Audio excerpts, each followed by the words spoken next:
Welcome to the Garrison Board of Education regular business meeting Tuesday, June 14th, 2022. We will now call this meeting to order.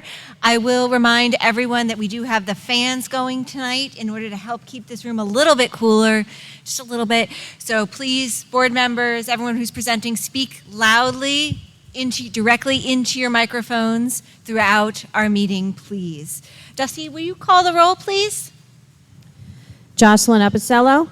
Here. David Gelber. Madeline. Here. Thanks, David. Madeline Julian. Excused. Courtney McCarthy. Here. Kent Schott.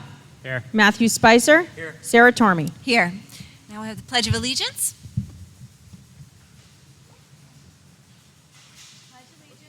To the flag of the United States of America and to the republic for which it stands, one nation, under God, indivisible, with liberty and justice for all.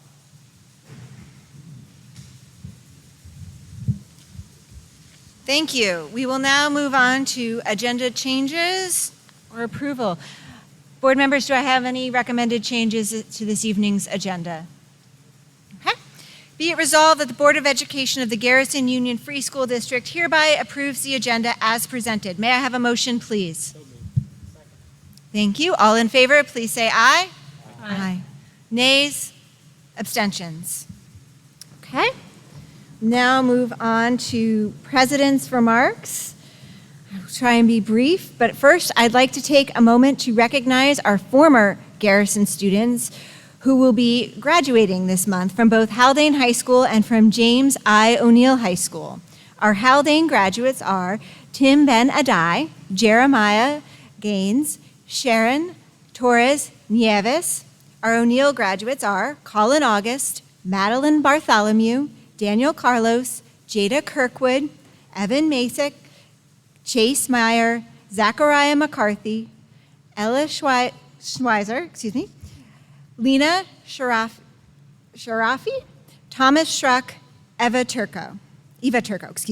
As soon as we have final information on the college choice for our graduates, we will post special congratulatory messages on the GUF's website. So please look for that, and we do congratulate all of our graduates.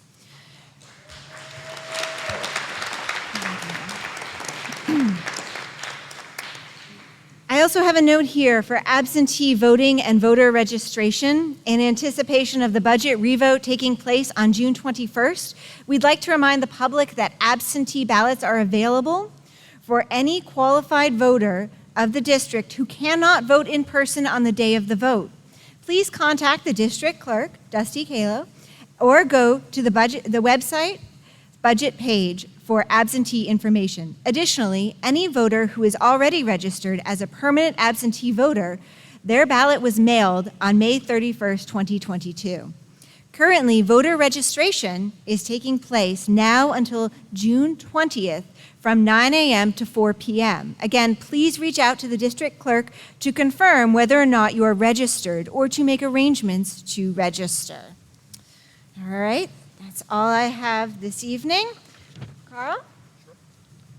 Thank you. I would also just like to add on the topic of budget, thank you for the high level of engagement that our community is demonstrating for a budget revote, which is coming up next week, a week from tonight on Tuesday. We appreciate everyone who's come forward to speak with either Mr. Joe Jimick or myself.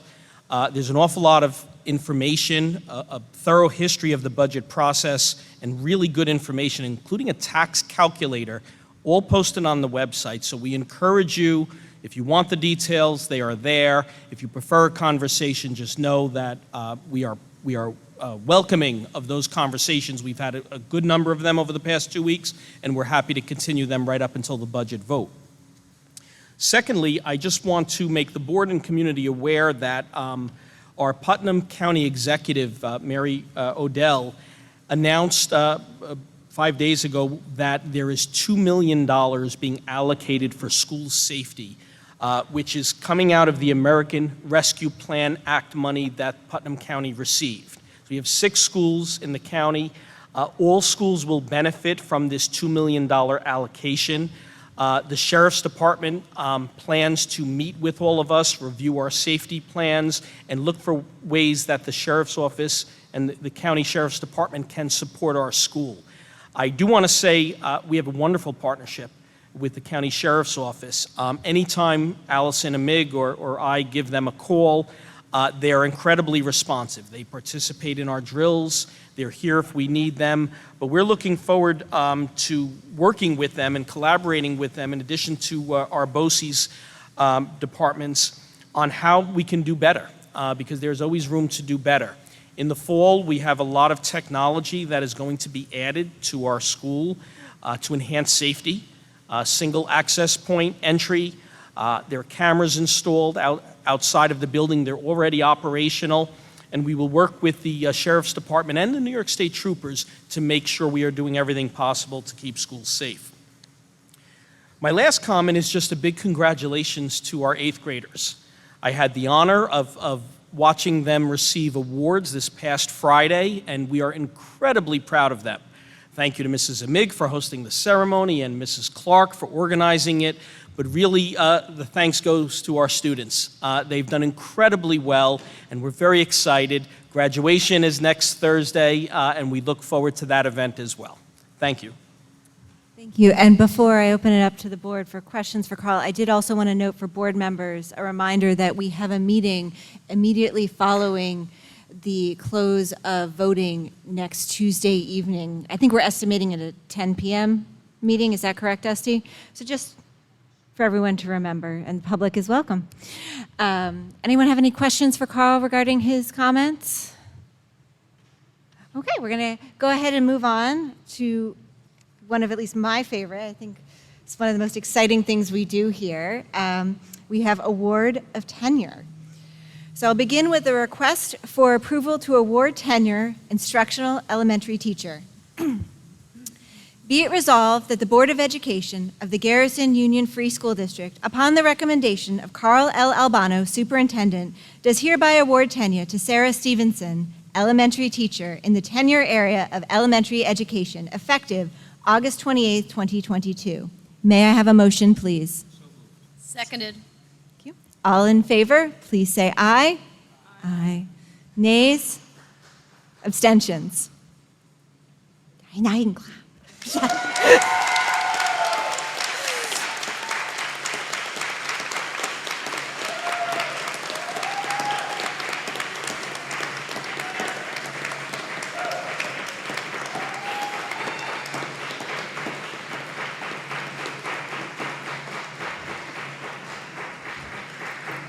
Thank you. Okay.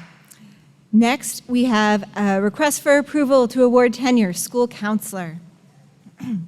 Be it resolved that the Board of Education of the Garrison Union Free School District, upon the recommendation of Carl L. Albano, Superintendent, does hereby award tenure to Krista D. Diego, school counselor, in the tenure area of school counselor, effective August 28, 2022. May I have a motion, please? So moved. Seconded. Thank you. All in favor, please say aye. Aye. Nays? Abstentions?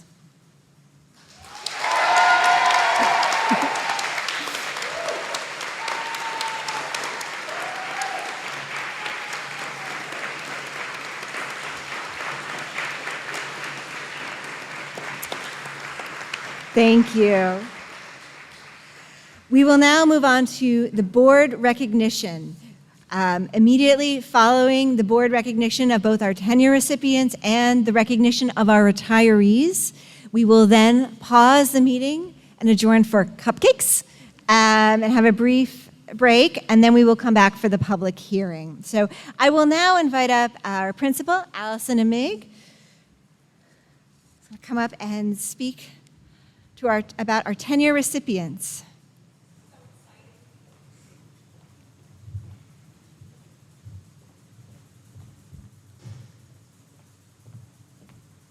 Yay. All right. Hello. Hi, everybody. I am super excited to be here tonight to celebrate our two incredible staff members. I'm going to start by congratulating Sarah Stevenson. Sarah, I just have to tell you, I am just so thrilled to be here tonight celebrating you. I'm so thrilled because tenure is super important because it's just our commitment to you, and we know that you are so deeply committed to our kids, and the work that you've done over the past 4 years, you have proven that to us for sure. I'm going to start by just saying that Sarah has come to us as a seasoned kindergarten teacher and made the leap to 5th grade. I've done that leap. I know what that's like. I was kindergarten and went to 4th grade. It's no joke. It is super hard. Soon after the COVID crisis struck, and she persevered and she worked really hard to provide remote instruction for her students. Sarah was then given the role as a 3rd grade teacher, where she continues to thrive. We are so impressed with Sarah's overall instructional ability and reflective nature. Sarah is coachable. She's persistent and hardworking and continues to do what is necessary for her students. In addition to COVID and construction challenges, we adopted also a new SEL program and a math program. Sarah always remained interested in learning, despite all of the obstacles, and would seek guidance above and beyond professional development days to ensure successful implementation of our new math program. Sarah immediately applied all of the skills into her instructional practice, and as a result, her students made substantial gains. The level of cognitive engagement is apparent when we walk in that classroom. Sarah knows her students well and can differentiate instruction to meet their needs. Sarah works closely with all of our special education teachers and RTI teachers to seek guidance and ways to enrich and remediate instruction for her students. Additionally, Sarah partners with families, ensuring that their voices are valued and heard as part of their child's learning experience. Overall, Sarah is a caring individual with a calm demeanor who is well-liked by her students. She's adored, actually. She sets high expectations for learning and promotes risk-taking in the classroom environment. Sarah is a generous colleague and works collaboratively with her team as well. She has earned the respect from this Guffs community, and I am so confident she will continue to provide a highly effective learning experience for students. Congratulations, Sarah, on this amazing accomplishment. And you can come on up, Sarah.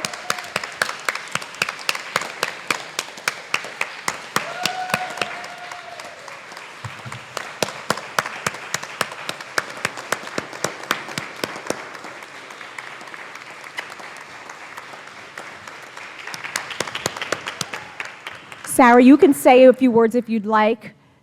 I just wanted to thank everyone, obviously the board for putting your faith in me, and administration, my colleagues for all the support you've given me,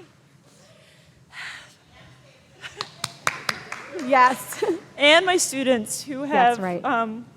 challenged me and made me grow and just bring me joy every day. So.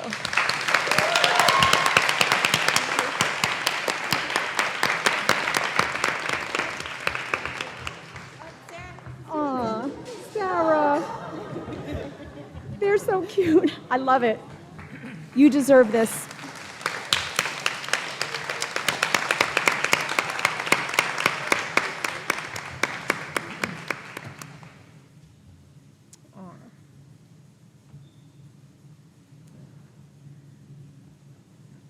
So sweet. Aw. Thank you so much, Sarah. Thank you, kids. Thank you for coming and celebrating with your teacher. That's super special. Thank you so much. I now would like to honor Ms. Krista DiDiego, who is our exceptional school counselor, who works with our elementary and middle school students. Krista keeps an office upstairs with an open door policy, making her the heartbeat of that middle school. She has become an expert in delivering dialectical behavior therapy and includes these strategies in all of her sessions with students. Krista and her colleagues were recognized as being the best in our region for helping students through using DBT. Krista also leads our new ruler program by delivering explicit lessons at the upper elementary level during her guidance sessions. Within these sessions, Krista teaches students to recognize and understand their emotions, label and express their feelings, ultimately leading to self-regulation. Krista's expertise and her love for children has changed students' lives. Krista leads the Guffs Middle School community in all aspects of social-emotional learning and academic planning, leading to student success. Krista is instrumental with shaping the expectations for behavior and how to build and maintain relationships. Each day, Krista works with her team to create proactive measures to assist students before a crisis occurs. She is responsive to the needs of all, including our families. Krista also organized community service projects to help teens in need and led Garrison's first GSA club. Through her work, she has strengthened the school culture by bringing students together to achieve a shared vision, to promote acceptance, inclusion, diversity, love, and kindness. Proudly, she and the GSA raised awareness on mental health issues and held a fundraiser for the Trevor Project, making and selling inspirational bracelets. Students who were not members of the GSA were motivated and inspired to assist the GSA in their effort to raise awareness about mental health issues in our nation. This is one of many and many examples, I can go on, that demonstrates Krista's dedication toward building an inclusive and safe school setting for our students. Krista is always a professional and caring colleague who works collaboratively with her team and administration. She is a problem solver and a critical thinker, finding ways to maximize student learning while in school. Krista is an asset to the Garrison community, and I'm thrilled to be celebrating her tenure this evening. Congratulations, Krista. Where are you? Come on up.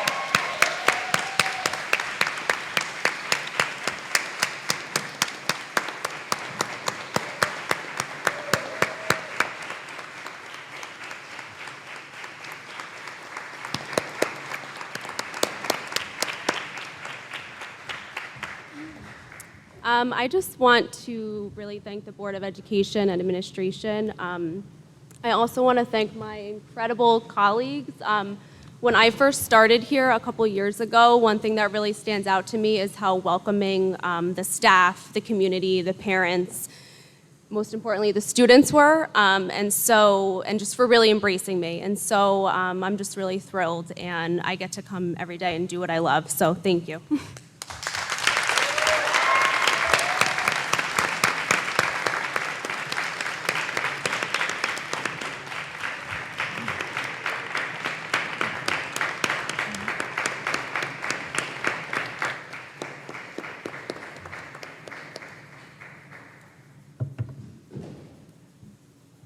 Okay, we'll continue? Okay. Okay, now I would like to honor somebody who has put in for retirement. Her name is Catherine Mariani, and she is not with us this evening, but I did want to speak just on behalf of Catherine, who I worked closely with for 2 years. So Catherine Mariani is our beloved school office assistant, and she started working in Garrison in September of 1989 and has nearly 33 years of service in our district. When I first arrived at Guffs, she welcomed me with open arms and a warm smile. There is no one, and I mean no one, who is just more kind and caring than Catherine. Each day, she greets every teacher and student with a smile. She handles all situations with grace and poise when she deals with parents and the outside community. Catherine's daily responsibilities were always done meticulously and with pride. From morning announcements to kindergarten registration and everything in between, Catherine gave it 100% and with no hesitation or complaint. Thank you, Catherine, for all your hard work, your dedication, and all the years of service that you gave to Garrison. We wish her all the very best in her retirement. Catherine, you will be missed.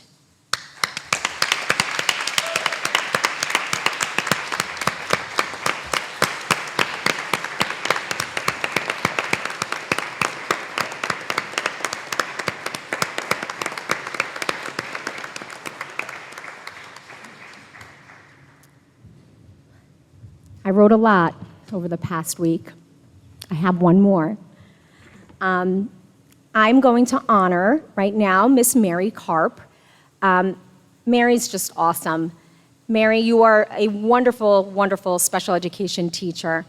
And we're really super excited for you that you are, going to be retiring right now, and you've been working for us for 22 years in this district. It's an incredible opportunity for you, Mary, to begin living a retired teacher's life. How wonderful is that? You've earned that. You're going to be spending time with your friends and your family, and we know that this is probably bittersweet for you, like it is for us, but we know that you've earned this moment.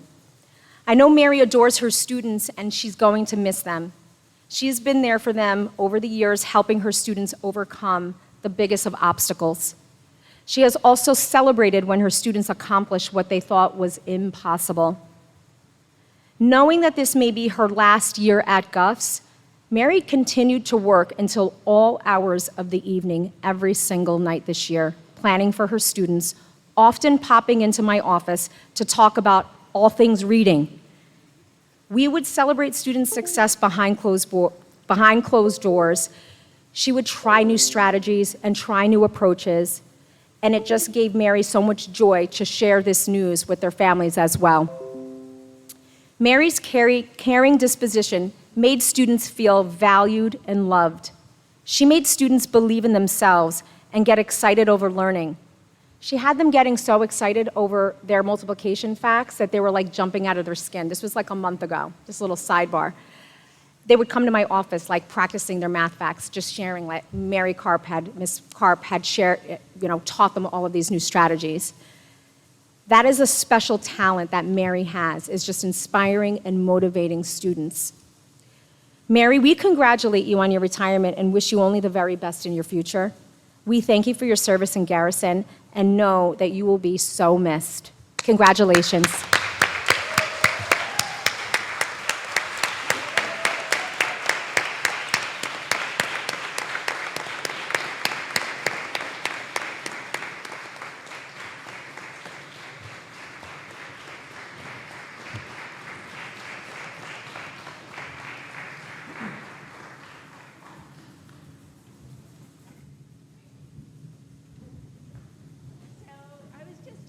I could speak now and later, so I hope people aren't too bored by what I have to say, but I just want to say I feel so blessed and grateful to have worked here for 22 years, and I'll save the rest of my speech for later.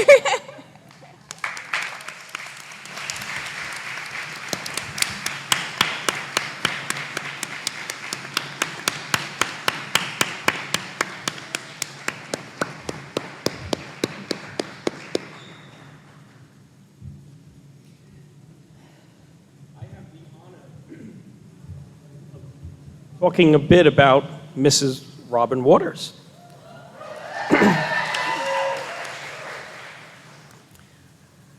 Robin Waters began teaching in Garrison in 1989. Not many people can say they served in one school community for 33 years. Robin is an exceptional teacher who cares deeply about the children she serves. And this past year, she taught 5th grade, and she's done that for many years, in the subjects of science and math, which are two of her passions. I know Robin struggled very much with her retirement decision because she loves her work that much. She has very high expectations for each one of her students and herself, and truly embraces the concept of developing a growth mindset in each and every child. There's an old saying that educators often use: if you want the truth, ask a child.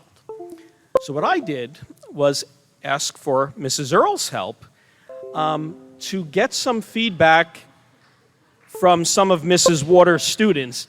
And I have a long list for you, Mrs. Waters, but I'd like to just share a few comments so you can hear directly what your children think about you. The first one: she helps everyone that wants to try.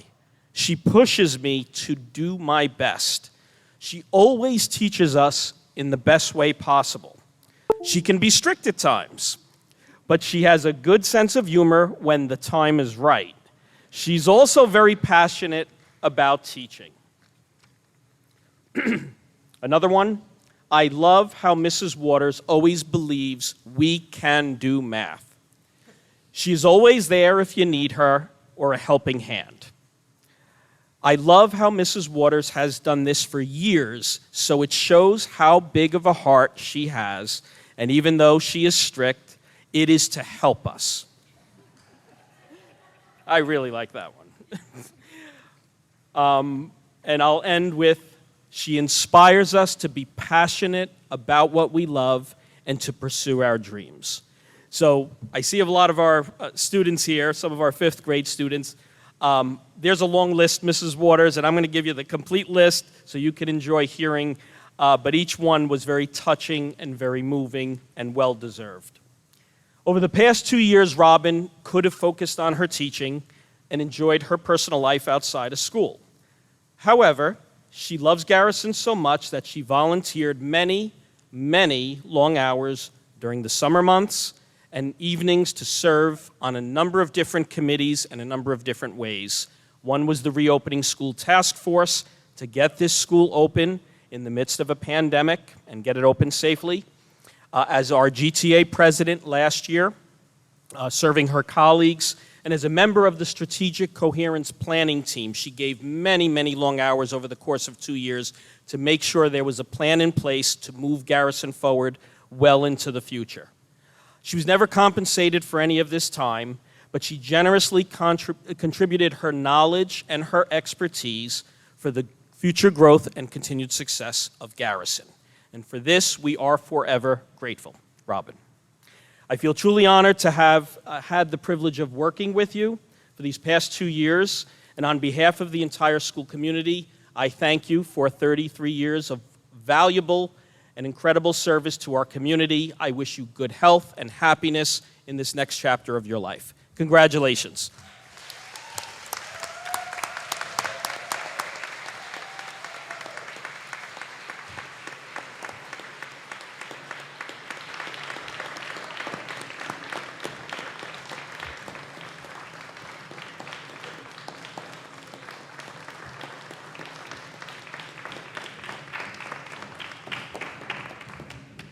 I'm actually speechless on this. As Carl said, this has been a very, very tough decision for me. This has been my family since 22. I was lucky enough to walk out and be hired here. And some of my very good colleagues who took very good care of me back there are here tonight. And that's what makes this school so special, is that we just are a family as well as everything else we do for the kids. I'm humbled by your words and speechless. Thank you so much for everything. Thank you.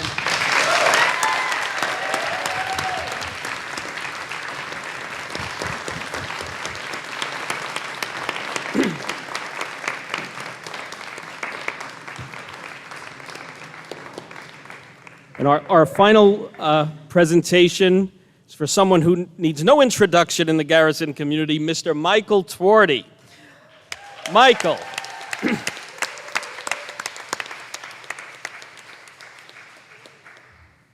Mr. Twardy served as our Director of Facilities and Transportation since 2017, and he retired about 4 months ago. I believe it was late February, after 4.5 years of very dedicated service.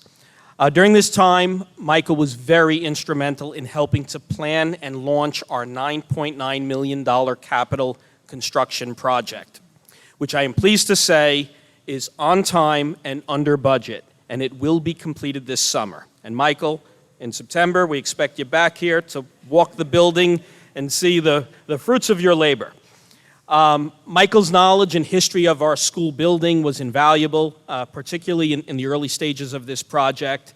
And when he came to Garrison, Michael fully understood that he would play a very important role in the construction project.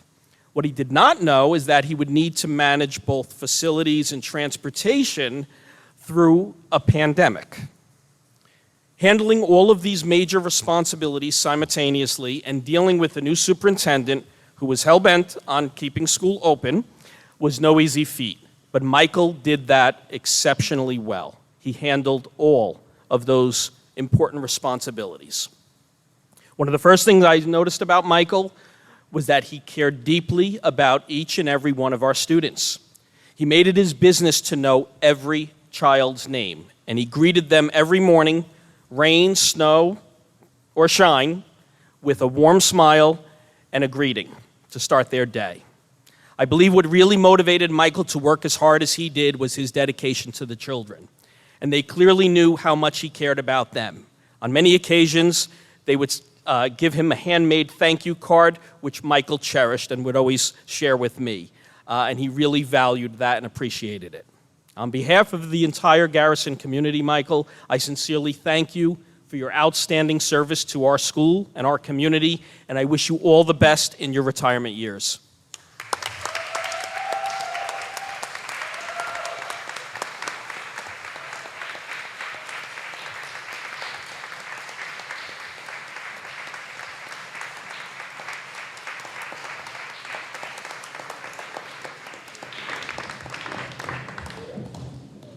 Thank you, everybody. It's good to see everybody again. And thanks for the opportunity to work in this wonderful community. I've worked in 3 different communities with school districts, and this is by far the best. The community's great. The parents work with you. The kids are wonderful, as Carl said. And I don't mean any offense to anybody here, but I miss the kids the most. And it's one of those things I wish I can come back and teach a class once a year. Maybe the kindergartners I could start off with. I mean, if Stacy doesn't mind if I step on your feet for a while, but thank you, everybody.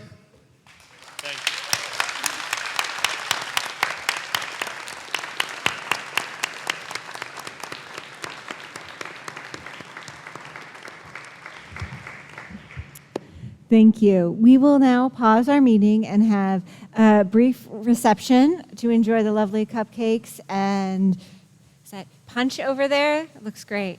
And then we will resume for a public hearing on the budget.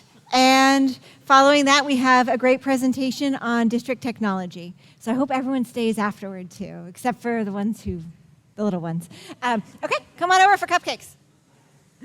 We are now going to move to the public hearing on the amended budget for 2022-2023 school year. I'm now opening the public hearing, and I'm going to turn it over to Joe, our business administrator, for a presentation of the amended budget. After Joe's presentation, we will take questions from the public because this is a public hearing. Unlike during public comment, the board is able to offer a response. However, questions must be related to the budget. Thank you. Yep. Thank you. Go on to the next.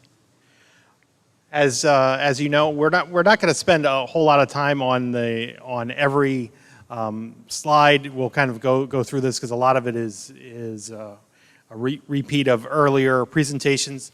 But the budget was defeated because we needed a 60% override. Next. So as a result of that, the board made some decisions to make some reductions, and the budget was reduced to $12,105,000, and that lowered the proposed tax levy to 6.6%. One of the things that is required of a budget hearing is presenting the budget in 3 components. So the main component is program, and then you have 1.1 million is capital, and 1.4 million is administration. So we do have a tentative agreement with Haldane for tuition, and if we go on to the next slide, we do have a proposition that's a part of the vote. Proposition 2 is very similar to Proposition 2, which was on the first budget vote, which passed for Highland Falls, that allows the district to enter into a 2 to 5 year agreement. This Proposition 2 would allow Garrison to enter into a 2 to 5 year agreement with Haldane, and that has the potential for lowering the cost and maintaining low cost for tuition for Garrison. So some of the reductions that we have that resulted in a 6.6% tax levy increase is the tuition reduction.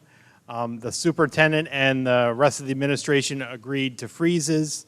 The Garrison Teachers Association agreed to no salary increases on top of step and longevity. So in the budget, there's also the reduction of a part-time music teacher. We did have some money associated with field trips, $15,000 for that. If there are any field trips, they have to be funded through grants or some other means. We had an allotment for starting up the school lunch budget. We cut that out, and the Land to Learn program.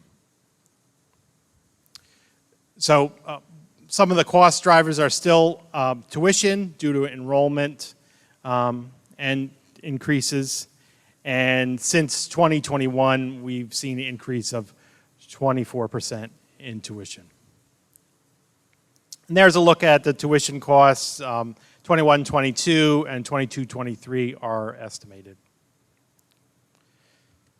So we do also have tuition costs that are due to special education students, and that are estimated to grow by $104,000 budget to budget. And since 2021, that's grown 38%. And there's a look at the tuition. The low years there are primarily because of the pandemic. When programs were not operating, obviously tuition was not charged for those times. We also have an increase in health insurance costs. The premium is increasing by 8%, and then we have a higher participation of members in the plan and the number of family plans. A family plan costs us $27,000 versus $8,000 and change for an individual plan, and that together yields a year-over-year increase of $180,000. And there's a look at the projected spending for health insurance. Transportation is increasing year over year by $195,000 or 24%. And we updated that from the defeated budget to reflect two items. One is the cost of fuel and how that is continuing to rise. Since we did have the opportunity to adjust that estimate because the fuel cost continues to go up, that is there. And then we also have an additional special education run, if we need it, is in the budget. And there's a look at the transportation spend, and as was the case in special education, the 19-20 year was reduced because not all of the expense was recorded in the final 3 months of that year. There was no transportation that was paid, and then the contract was bid over that summer, and the resultant is seen in the 2021 school year. Next. So inflation, as you may have heard in the news in the past few days, the year-over-year inflation for May is 8.6%. You know, the tax cap did work for a long time in terms of matching the growth in allowable tax levy to the growth of inflation. Obviously, in the last 2 years, that doesn't work anymore. Garrison just is in a position where it is affecting this district first. We imagine it's going to affect other districts as well within the next year or two. So what does this mean for our taxes? So a house that is valued at $500,000 would see an increase of $322 a year, which is less than $1 per day. And as was mentioned at the beginning of the presentation, if there's a question on what does it mean to you and your own personal taxes, there is a calculator on the website that basically there's two pieces of information that you enter into the calculator. One is the amount of taxes you paid last year and the amount of library taxes you paid last year, and it will calculate out what your estimated increase would be for next year. And that's on the website in the budget vote information. And this is just a look at the two different towns. In Phillipstown, the equalization rate is 44%, which means that a house that is valued at $500,000 is actually assessed at $223,000. But regardless of Phillipstown, or the next slide, go on to the next one. It's the same information. If you have a house that's assessed at $500,000 or valued at $500,000, you have less than $330 a year of an increase. Contingent budget. If the vote is defeated again next week, we have to have the same tax levy as the prior year.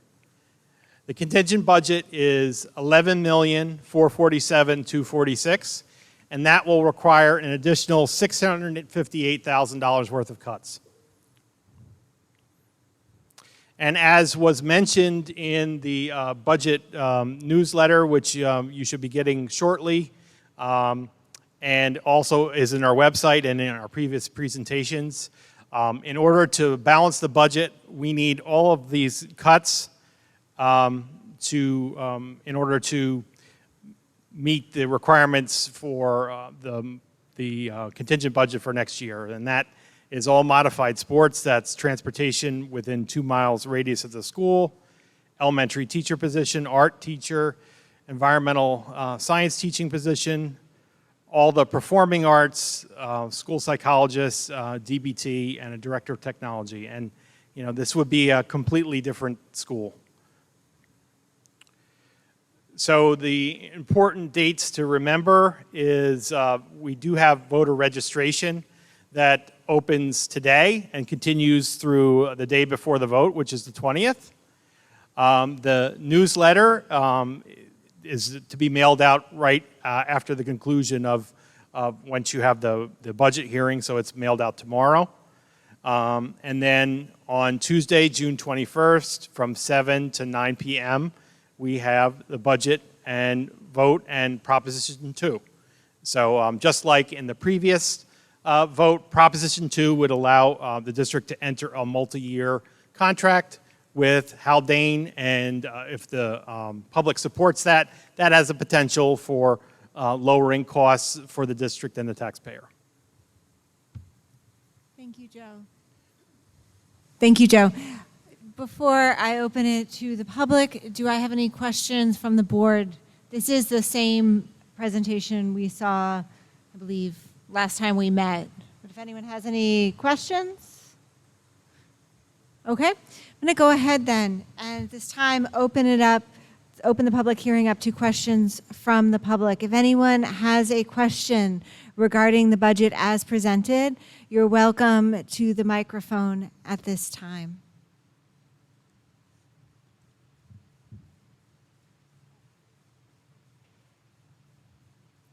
All right, I'm going to go ahead then and adjourn the public hearing. Oh, okay, we have a comment. Great. Come on up. Sure when to do this comment, but it directly relates to this conversation. So I just wanted to share some information. Could you just Can you hear me? introduce yourself? Oh, sorry. Yeah, My name is Charity Shumway, and I'm a Garrison resident. And I wanted to share some information about the school tax relief program, which is a New York State program that I think a lot of us might not know about, but is something that many people may qualify for. It was created, I think we've forgotten about it because it was created in 1997 to address the exact situation we find ourselves in, which is we're a community that needs to raise taxes to support our school, but there are some people who might struggle to pay the higher tax rate. And that's, so in 1997, the state legislature created this program, the STAR program, the School Tax Relief Program. And if the qualifications are actually much more generous than many people realize. If you own a home, it can be a mobile home, a condo, a single-family residence. If you own a home and make up to $500,000 a year, you qualify for this credit. And if you and so you register online with the New York State Department of Taxation and Finance. I have many very exciting handouts from them. If you register, and then they send you a check in the mail that you can use to pay your school taxes. If you are over 65 and make less than $92,000 a year, you qualify for something called Enhanced STAR, where they send you an even larger check that you can use to pay your school taxes. The New York State Department of Taxation and Finance website has tons of information about this. You can look up and figure out if you qualify, how to register. You can register online, you can register over the phone. I think a lot of people might not even realize they qualify for this program. So I'm gonna leave some flyers over there. These are just, these are from the New York State Department of Taxation and Finance with the link to their website. There are also copies of these at the Desmond Fish Public Library down the road, next to the school budget at the front desk. And if anybody needs help looking up this program, figuring out if they qualify, the librarians there are happy to help you get online, happy to help you figure it out. I think a lot of people might find this to be very irrelevant as they're figuring out their taxes with this new budget. So, thank you. Thank you.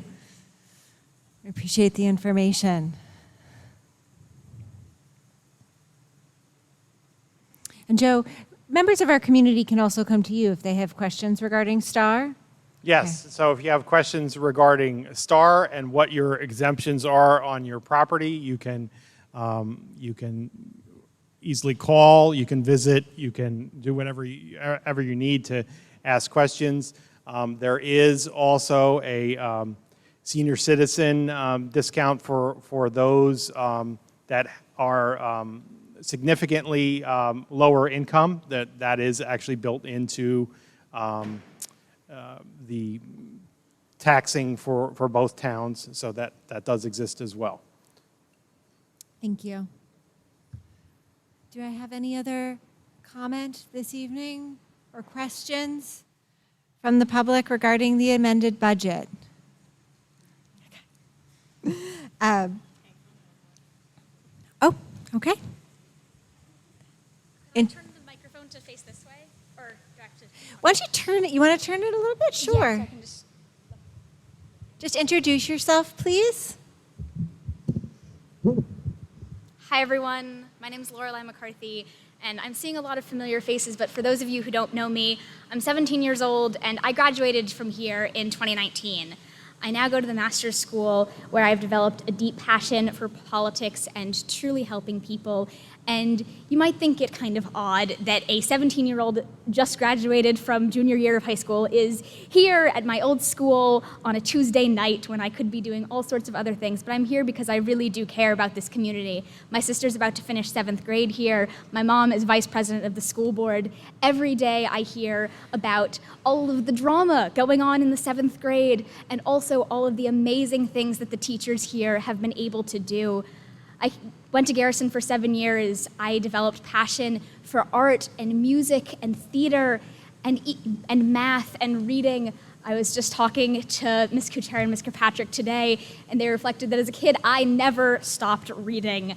And that is because Garrison gave me that space to grow and never put a limit on what I could achieve. Because we are such a small school, because we are such a unique place, we are able to have things like arts and sports and education and environmental science. I'm proud to say that I attended 2 youth climate summits here and hosted our very first youth climate summit back in 2019. I went to the Columbia Youth Climate Summit as a 7th grader. The summit was intended for 9th through 12th graders, and I would sit in the back of the room at these workshops, absolutely terrified to say a single word, but so, so grateful that I had been given the opportunity to learn about all sorts of things. This is why I value this community. I can't vote, but I am asking that everyone who can votes yes on this budget so that all of the coming students get to have the same experience I did. Thank you.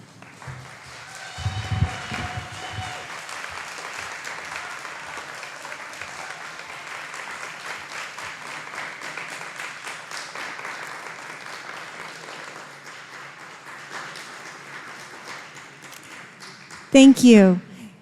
Do I have any other further questions or comment regarding the budget at this time?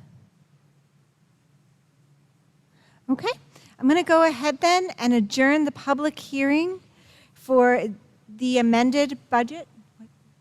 Somebody else? Of course.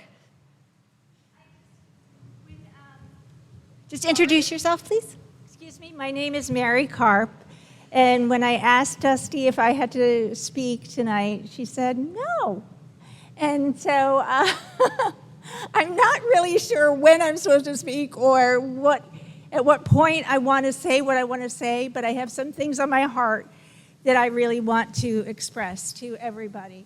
And when I turned in my letter to Mr. Albano and the Board of Education, which I really appreciate, I said that I was grateful and blessed to be here for 22 years.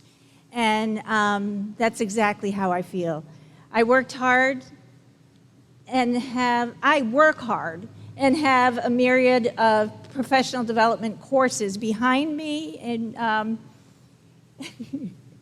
we know I try to get all those professional development courses I can, but it is really the children I am working with that give me the inspiration in this district, and the incredible staff that I have had the pleasure to be surrounded with that have taught me and given me the inspiration to do and be my best. I don't know if all of you know the challenges that life has given me, and I don't really need to go into all of those right now. It's my point, everybody has their challenges, but my point is that it was my Garrison family and wanting to be part of the puzzle, of this puzzle and this team that gave me the strength and inspiration to pull through, with God's help, to be the best that I could be. And Mrs. Waters always says, you need grit, energy, and courage, and I was able to find it here. And I have the unique perspective as a consultant teacher, direct teacher, of working in these people's classrooms every day. They are amazing. It's not just like perform on your observation day. It's every day. We're a team, and we push each other to be our best. We need all the pieces of the puzzle to do that. The kids need the team. Without our school psychologist, Jessica Van Decker, and our art teacher, Mr. Coulter Young, and our fabulous music department, and Rachel, our wonderful new addition, and Mrs. Mariani, the school will be like a puzzle missing its pieces, and it's not going to be the same. And we need to vote this budget through. We need to vote for the budget. Thank you.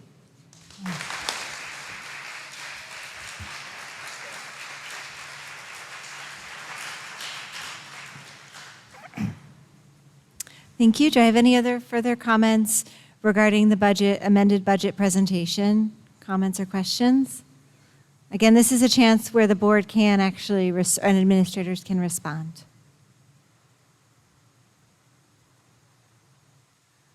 Okay. I'm then going to adjourn the public hearing on the amended budget for the 2022-2023 school year.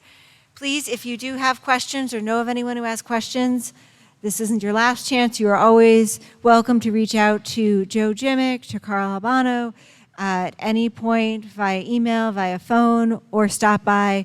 And voter registration is open now until Friday with Dusty Callow at the school. All right, now we're going to move on to the district technology plan. I'd like to invite Mr. Michael Samantano up to present on technology and innovation.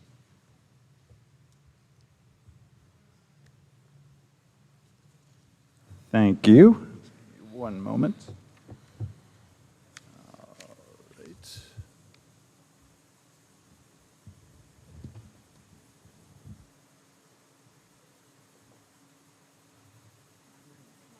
always fun. I should be able to get the tech to work.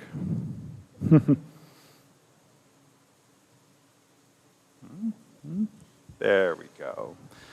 Okay, so tonight I will try and be brief. I'd like to share with the community and the board, as well as our faculty members who are here, our 2022 to 2025 mandated New York State Technology Plan. So I'll talk more about the plan in just a moment, but I want to start by giving some background and some of the things that I, in my first year with the district, have learned about the district and that have helped to guide the development of the plan itself. So I would say there have been three main takeaways for me this year, and they've been really quite wonderful. First of all, having to do with our actual infrastructure. So this is the more boring stuff. So the devices we have, everything from top to bottom. So the Chromebooks that our students use to the laptops that our teachers use, all the way up to our networking and access point equipment. It is currently, I would say, adequate to good. So we are in a very good position as far as our hardware infrastructure goes and our resources. I do want to just point out at this moment that it's important to be mindful that technology has a lifespan, right? So every device we have in the district is usable for a period of years, and that varies on the device, and then it needs to be upgraded or replaced. Anything from a Chromebook having a lifespan of 2, 3, 4 years to a server having a lifespan of 10 years. And so in planning for the future, we always have to be mindful of those sorts of timelines, and we have to budget for them accordingly.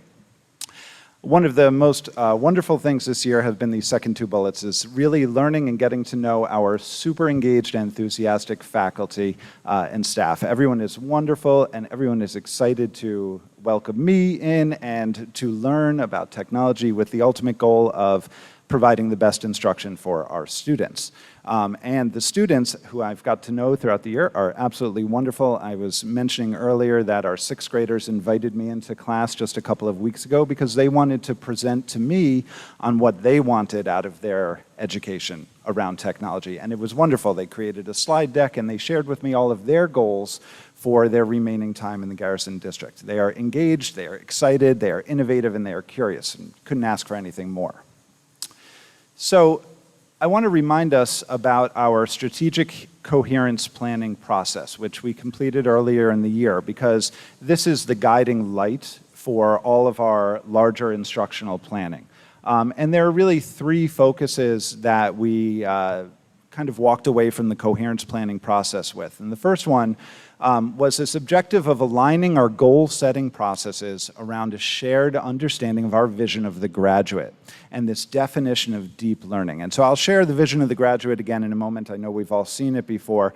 But as I went into the technology planning process, I really tried to keep that vision of a graduate in mind, because that really is our guiding light for everything that we're doing here. Second, we wanted to really focus on building capacity to provide reliable and timely feedback to students regarding their learning.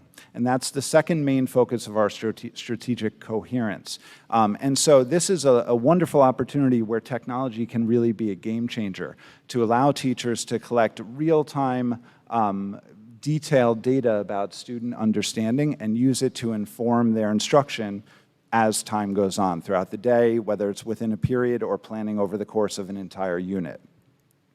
And then finally, our third focus is really professional learning. And this is what I'm most excited about within our district, the opportunity to really come together as a faculty and invest our time and effort into deep learning about instruction and, of course, technology and the role that that plays. That is just one piece of the larger puzzle, of course, but you'll see me talking quite a bit this evening about the process of professional learning and what it's going to look like going forward here. So, just to remind you of our vision of a graduate, so this was developed through our strategic coherence planning process. And, you know, we are focusing on our students leaving after 8th grade with foundational literacies, an understanding of how to communicate and express themselves, critical creative thinking, being curious and resilient and gritty, having integrity and empathy, and focusing on the value of diversity, equity, and inclusion. And so that's what we envision for our students as they graduate in 8th grade. And again, this was key in the development of our technology plan. So let's turn our attention to some of the actual technology. So we have dedicated ourselves, and this was prior to my arriving, but dedicated ourselves to Google being our main platform. And that means not only software, but hardware as well. So throughout the district, we are a full, what you would call a Google district, which means we focus on Google Workspace tools. We all know them. This is everything from Gmail and Google Calendar, Google Docs, Google Classroom is key for our instruction and so forth. And we are moving more towards the use of Chromebooks. All of our students are using Chromebooks now. And this is really the ideal platform for a school in this day and age. Just to give you a few of the benefits, it's literally quite seamless. It's incredibly easy to manage, incredibly affordable, largely free as far as the software goes. Very easy to manage, offers tremendous accessibility options for students with all different learning needs. It's really built from the ground up for collaboration and so forth. And then it has the added benefit of being the platform that many, many businesses, colleges, higher education utilizes. And so we can be confident that when students leave Garrison, they're leaving armed with the skills to succeed and thrive wherever they may go. I just want to point out one more thing as we get into the plan momentarily here, and that is this. We really want to look at every purchase, whether it's hardware, software, every instructional decision we make through the lens of accessibility. We're really dedicated to making sure we have an inclusive environment here that's going to meet the needs of every student. And just to give you a very concrete example, every Google Workspace app, docs, slides, et cetera, has a tremendous collection of accessibility tools built right in, from speech to text, high contrast mode, all sorts of different things that make it easy for any user, regardless of their learning challenges or differences, can be successful with. Those tools are also built into our Chromebooks, and so that's a key decision when we look at all the different technology to adopt. To give you one more example of this, this is just a very, very simple screenshot from Renaissance Star. And this is the platform we have adopted for our benchmark testing. So all of our students will take math and reading assessments throughout the school year at all grade levels. And you can see it's an incredibly simple program on the surface. This is what an assessment looks like for a first grader, I believe. But it also has tremendous power behind it, not the least of which is you can flip a switch, and it includes audio. So students who require that, let's see if the audio plays. There you go. The best answer. You get the idea. We also have it in Spanish available. So the goal, again, is that when we're selecting our platforms, we're doing so in a mindful way so that we can meet the needs of all of our learners. One more example would be a platform like BrainPop, which we've adopted. When we purchased it, we purchased the English version and the Spanish version so that we're prepared for all situations. Just to give you a quick look at some of the technology use in the district by the numbers, on a daily basis, we have approximately 250 Chromebooks being used in the building. Every student in Garrison has access to a Chromebook throughout the day. Our elementary students have carts within their classrooms, and they're treated just like any other instructional tool, whether it's a notebook or a pencil or a calculator. They are there, and they are used when they add and enhance the lesson. Our middle schoolers have a one-to-one model, which I'll talk more about shortly, where they actually use their devices in school, but they also are able to bring them home and utilize them outside of the building. And then we have a handful of additional ones. The wonderful thing about Chromebooks is if there are ever any issues, it's simply a matter of swapping them out, and there is zero downtime. On those Chromebooks, we have implemented a new login procedure using a tool called Clever, which I know our elementary teachers were very happy about. This allows younger students to log into a Chromebook like that by scanning a badge. And it also gives us these really deep analytics about the technology use. And thus far, Clever, I was just looking at earlier, we've had over 140,000 logins using Clever this year.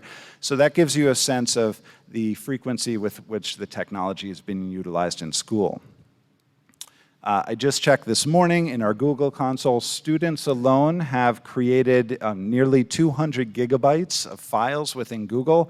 To give you a sense, I believe that's about 160,000 files that have been created this year. So we're really utilizing this as a content creation tool, and you can see that everyone is deeply immersed in the platform. One of the things that I think is most notable this year is that we've had a 70% reduction in support tickets that have been submitted. I believe the number was last year at this point, we had 874 IT support requests throughout the year. So we have a system in which teachers and staff and students can submit a request if they're having a technology problem. This year it's down to 274 in the same period of time. And I attribute that largely to the use of Clever as well as the increased use of Chrome. You can see this is a tremendously, an excellent move forward as far as efficiency goes. In fact, we are able to reduce our reliance on our outside IT vendors by 50% going into next year because of some of these changes. Some of the platforms that we use, and these are some outside software solutions that we subscribe to that serve a variety of purposes in the classroom. We are constantly evaluating them to determine the usage. Is it effective? What impact is it having on learning? And so here are some of the key ones. And again, I just pointed out because we are really focused on evaluating them on an ongoing basis to make sure they're meeting our needs and aligning with our planning goals, but that they're also accessible, that they're affordable, and that our teachers have the proper support in the use of them. To give you one glimpse, this is just a quick example of how some of this technology plays out in the classroom, and you may have seen this before. Our middle school students do quite a lengthy and quite impressive podcasting project in their social studies class on the civil rights movement. And you can see two of our students working out in the hallway. This was deep in the construction period. And they're on their Chromebooks, and they're using a tool called Soundtrap, which is a full-functioned audio editor, and it's all web-based, and it's collaborative. And it's really wonderful to see them recording their voices, layering music, and the great thing about it is they can then collaborate outside of school. So the platform allows them to continue their work whether they're sitting in the same room or not. Here's a little clip.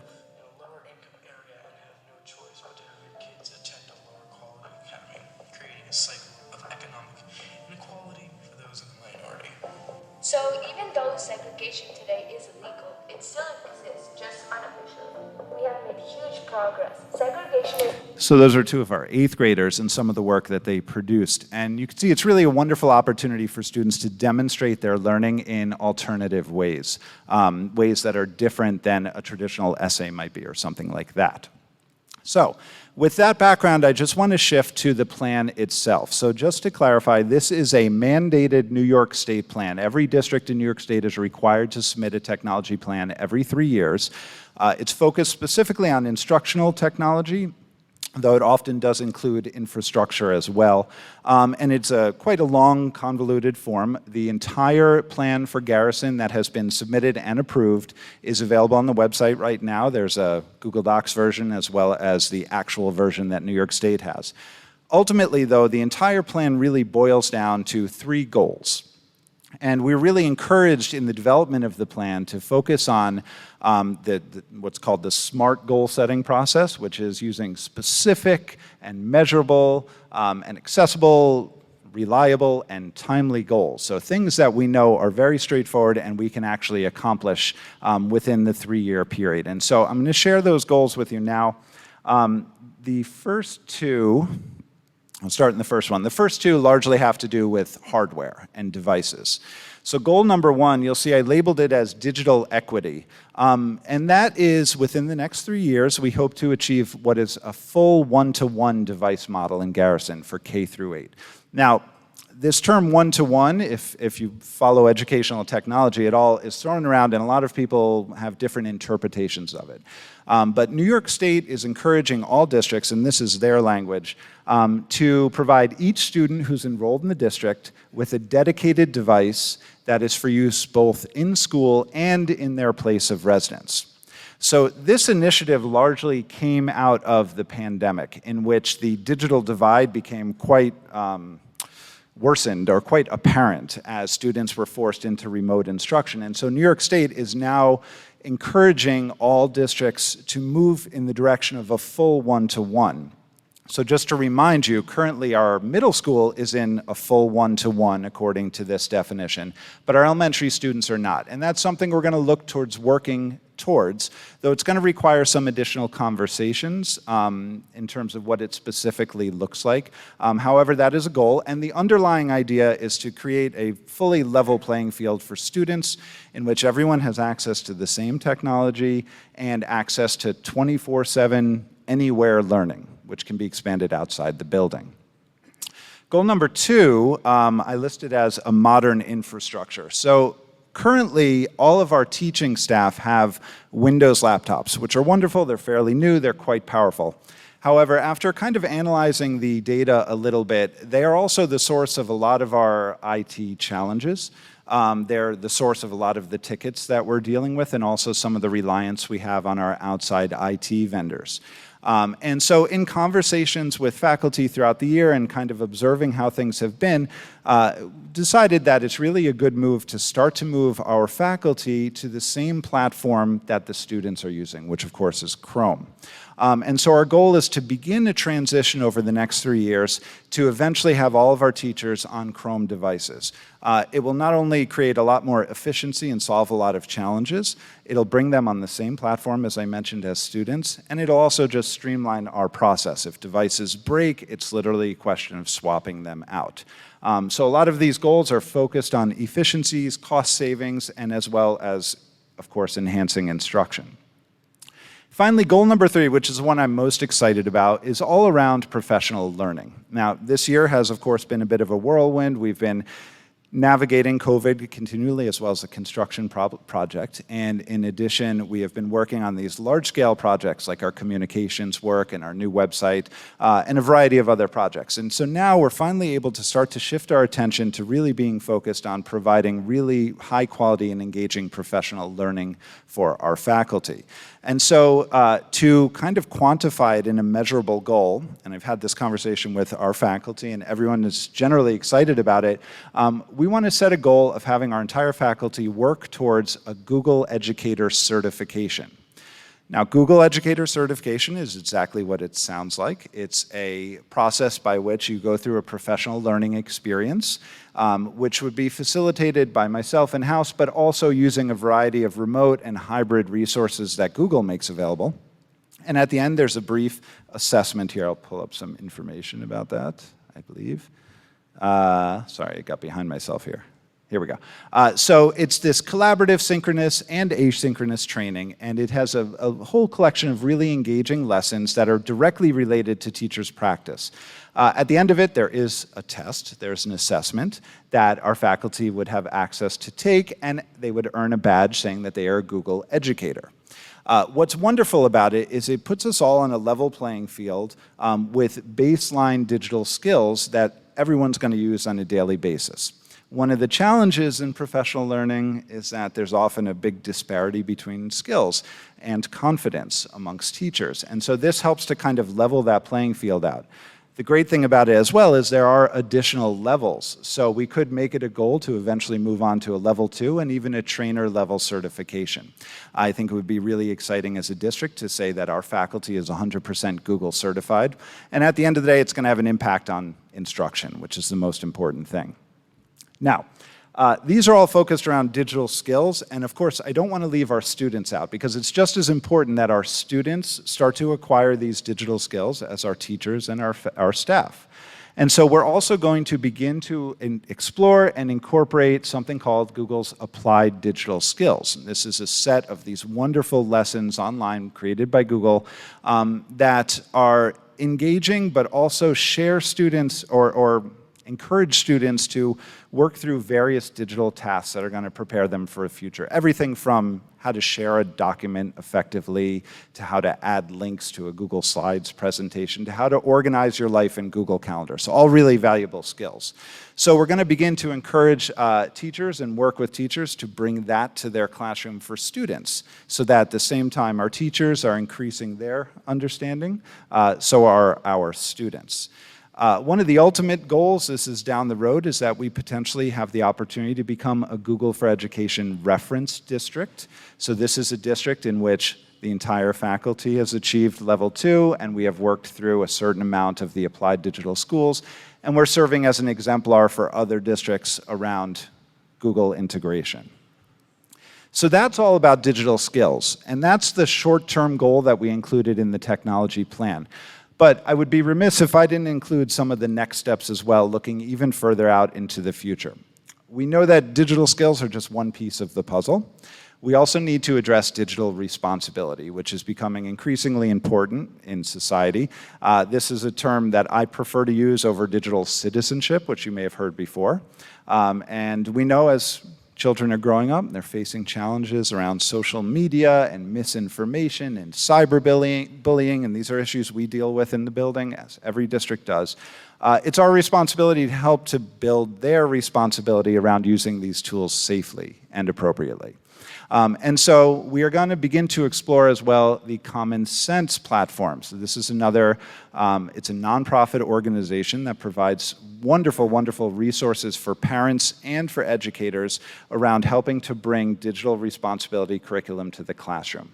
And so that's a larger goal for as we move forward. And then finally, digital skills to digital responsibility. And then finally, we can step into the most exciting part, which I'm calling digital innovation. So we have tremendous opportunity to bring some really groundbreaking work to our students here. Just a few of the ideas and things that I've been discussing and looking at for us, everything from 3D printing and fabrication, which we're already starting to bring in the next year, coding beyond Scratch. Our students don't like Scratch. It's a toy for young kids, and we want to bring some more meaningful real-world coding to students. Media design, you saw the podcasting project, that's just the tip of the iceberg. AR and VR, which is incredibly exciting technology, and we're really on the verge of it. Machine learning and artificial intelligence, and then robotics and simulators. And so these are really cutting-edge instructional technology tools and initiatives that we're going to hopefully work towards once we have built a really strong foundation. And so just to kind of sum up, the instructional technology plan was about 3 parts. Oh, I forgot to mention this, I apologize. Before I go on, just to point out, New York State has adopted the CSDF standards, Computer Science and Digital Fluency. This is a set of K through 12 learning standards that are currently accepted and in the implementation phase, and they're going to be expected to be adopted by all districts and integrated into curriculum by 2024. And so all of this work that I just mentioned around skills and responsibility, that all hits these standards, which we're going to be required to be teaching to students within the coming years. So everything kind of fits together. So just to sum up, the focus of the instructional technology plan is 3 parts: moving towards a one-to-one model for students, moving our staff and faculty to Chrome as much as is possible, and then really focusing on our internal professional learning to help level the playing field and increase our teachers' toolboxes.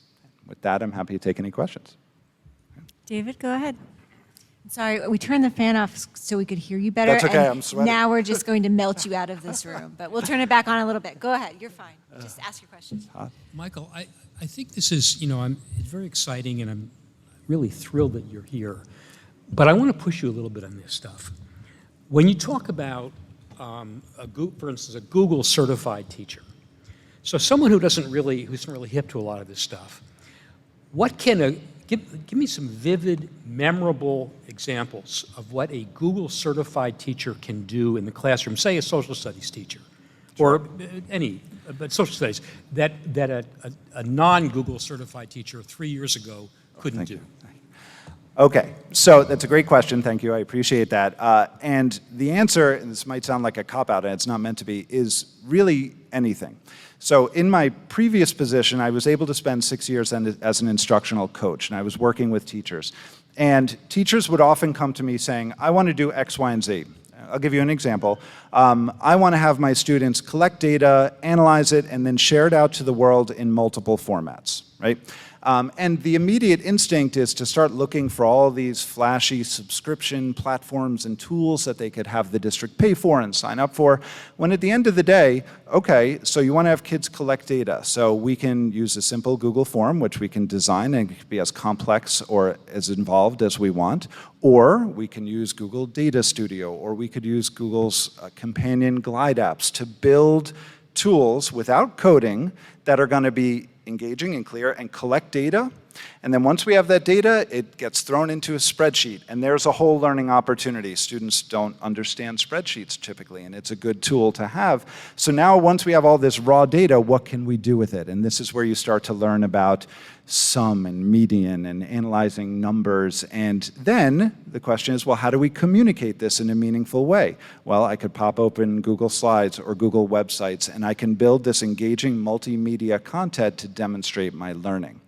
So I think what the certification does is it opens teachers' eyes to some of the less obvious uses of the typical tools, right? I think everyone knows how to create a Google Doc and share it, but a lot of people don't know what a hyperdoc is, which is a document with all sorts of rich multimedia and links and embedded video and all sorts of things like that. So I think the certification and the training opens people's eyes up to the next layer of innovation that can be done with these seemingly basic tools, but they're anything but basic. You can do anything with them. Can I make a suggestion about that? Please. So we've talked about how well or how not well we communicate with the community. One goal that you might want to think about for next fall is to have some kind of demonstration that is accessible to people who are not computer literate, that shows parents as well as kids concretely examples of what this means. So it's not just edu words, you know, it's not just words that you use here. I mean, Sure. But just show people exactly what this means, and think about doing that, and like having some kind of special day where the parents come and see what this is.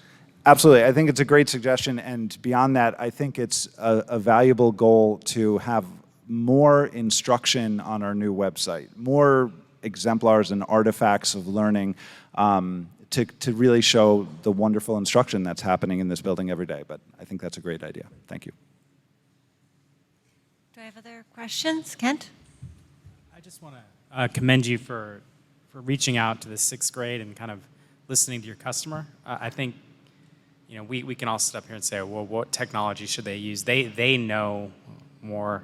They're learning it quickly on their own, and I appreciate that you're listening to them as well, because obviously the more that they feel invested in it, the more they're going to use it and really learn from it. Just to be clear, they actually reached out to me in this case. I do try and have these conversations with students all the time, but that was a scenario where the 6th grade actually actively reached out and said, we'd like to present to you on our goals for next year. And it was they had a slide deck. It was wonderful. Yeah, I love hearing that. It's the most powerful feedback. Do I have other questions? I have a couple. Some of what we're talking about, of course, when we talk about hardware, does require funding. And I know, very familiar with the budget for next year. At this point, we do have a line item, but it's limited for technology. What other avenues are you pursuing or are available to you for funding, and how do we go about accessing those?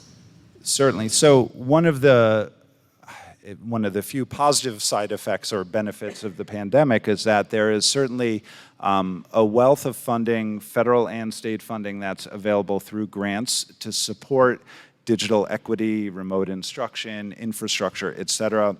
So we are actively looking at different grant opportunities. One, for example, is the REAP grant, which is the Rural Education Achievement Program, I believe, which we have already been awarded money for this year, and that's an annual grant, and that money can be allocated for devices or however we deem fit. But we are actively, constantly looking for opportunities to gain funding for this sort of work.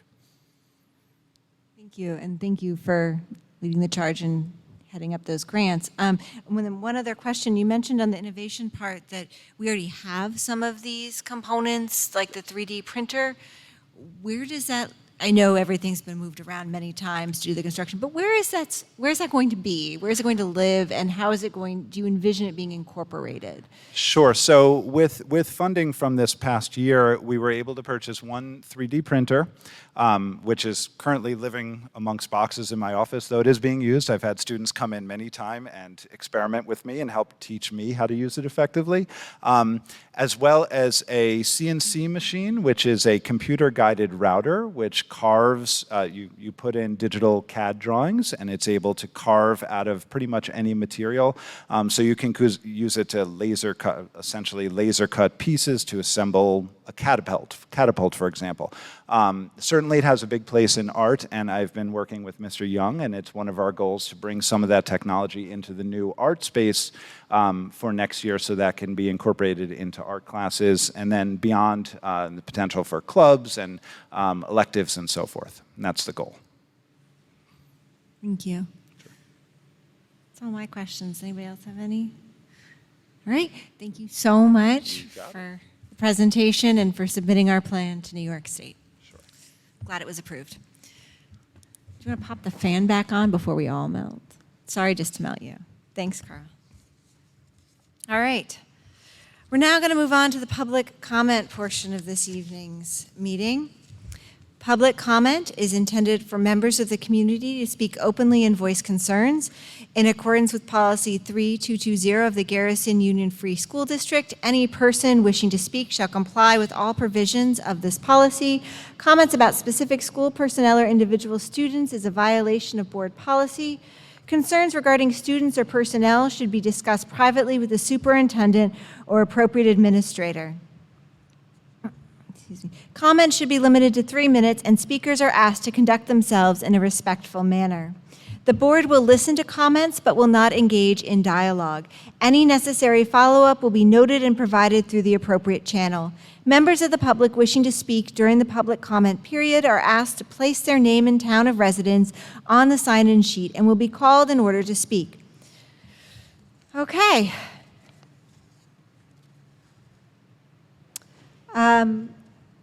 First up, I have Charity, but I believe she has left. Okay. Next, and I had Ms. Carp, but you already spoke. Did you wish to speak again, Ms. Carp? Okay, thank you. Anyone else want to sign up? All right, it's open. Sign in and just introduce yourself and say your name. Thanks, so I don't have to miss.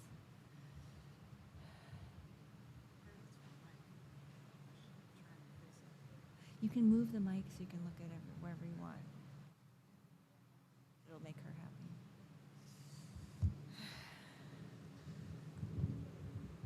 Hi, my name is Lauren Benieres. I'm a resident of Garrison, Guff's parent. I just wanted to clarify and verify that in-person registration is also happening on Monday, June 20th, even though the school building is closed. So I thought maybe that would be a helpful thing to remind people. And then the second thing, Mike, that's so exciting, everything that you just presented. It like makes me giddy. And I also just want to express that I'm also excited to keep parents very much in the conversation in regards to how we move forward with technology. So I will admit a bias of being very tech resistant on some fronts, specifically AR and VR and the cognitive effects that it has.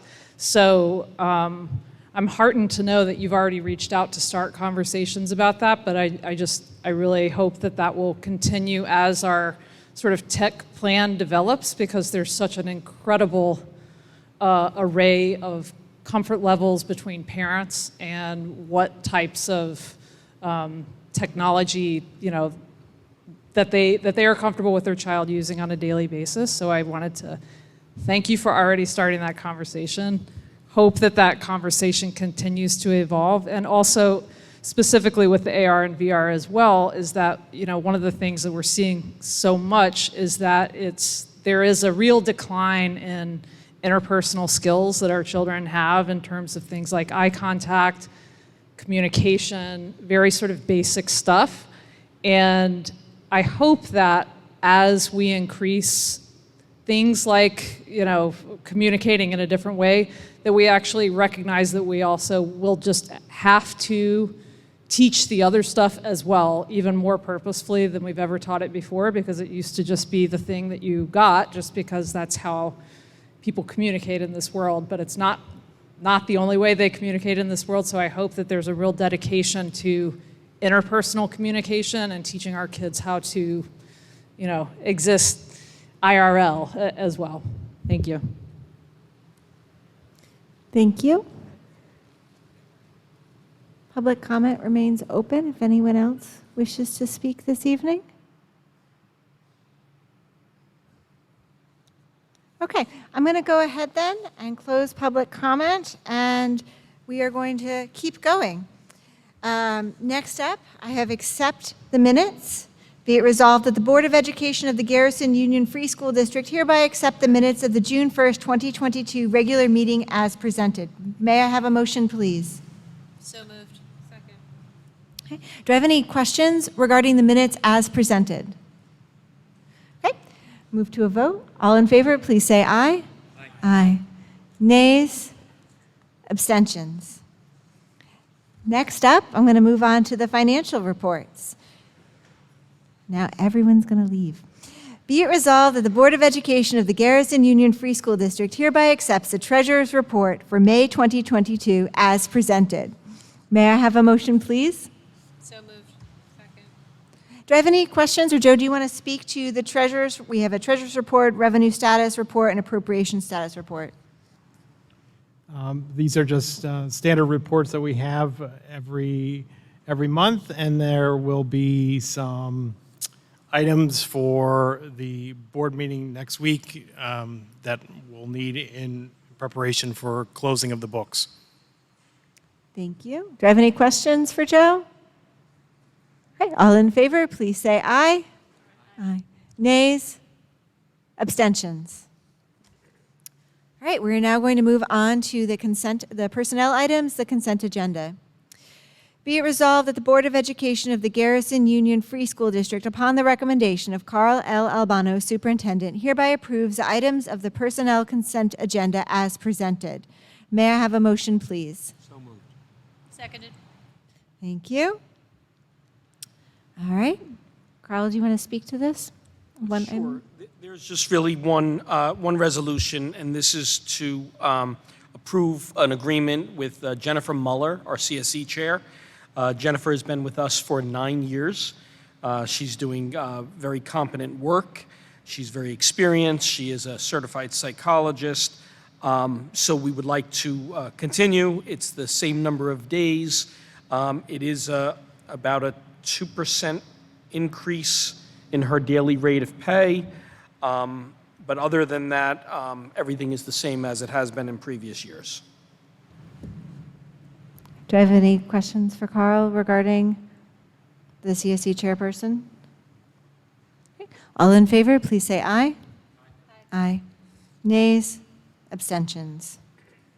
Next, we move to new business.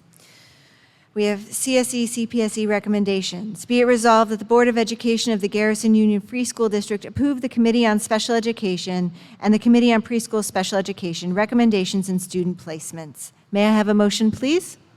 So moved. Second. Seconded. Okay. All in favor, please say aye. Aye. Nays? Abstentions? Next, we have a request for approval on on-site information technology services, EduTech. Be it resolved that the Board of Education of the Garrison Union Free School District, upon the recommendation of Carl L. Albano, hereby approves the agreement for on-site information technology services with EduTech Ltd. For the 2022-2023 school year as presented. May I have a motion, please? Seconded. Carl, did you want to speak to this? I think Mike left. Sure, and Joe, feel free to jump in as well. EduTech, I believe, has been with the district for at least 10 years. They've done very good work for us. This is an annual contract that we approve. It basically, the scope of the services is technology management, inventory management, system support and maintenance, network management, and internet support. In any emergency, they are our backup system. And it's a company that has several school districts. They are very well thought of as far as their services. The one main difference, Mike Sammartano did mention, we had an on-site technician here 2 days per week this year. We are reducing that to 1 day per week. I think a lot of the changes that Mike has implemented, he talked about devices like Clever and some other things that have made teachers' work and the administrative work with our systems more efficient. So we do need them less. They will be very involved. However, we are doing currently an installation of cameras, which is near completion. We're uploading the software to access that camera system, but we do have a door locking system, door swipes. So Edutech is the company that is doing the install, and they will be needed, in my opinion, at least 1 day a week in this early setup. Eventually, we may be able to move completely away from the IT support, and that's our goal for the following school year. Joe, you want to add anything about this?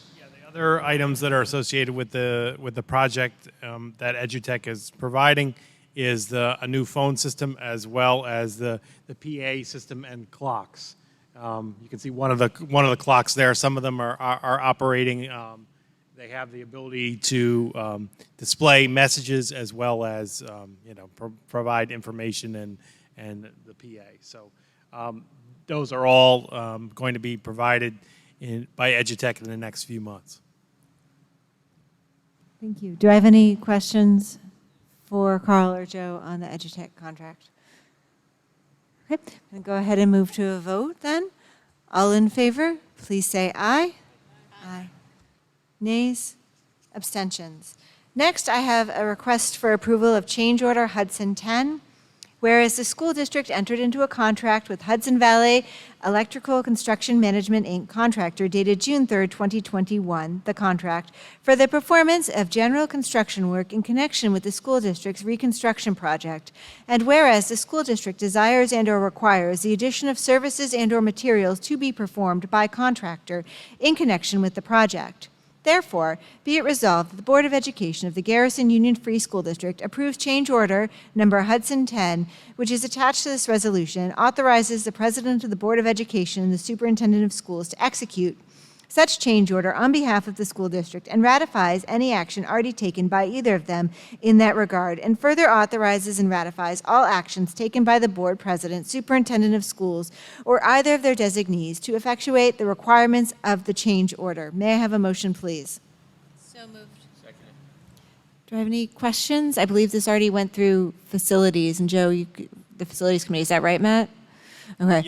Yes, and I can speak to it a little bit. So, as a part of the project, obviously, we know that we have replaced the boilers that were heating the school, and now everything is transitioned to electric, with the exception of water heaters.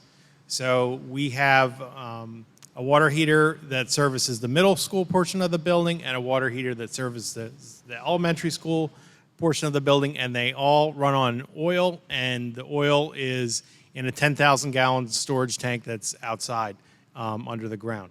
So what this change order will do would put the electric infrastructure in place to replace those water heaters with electric ones at a future date.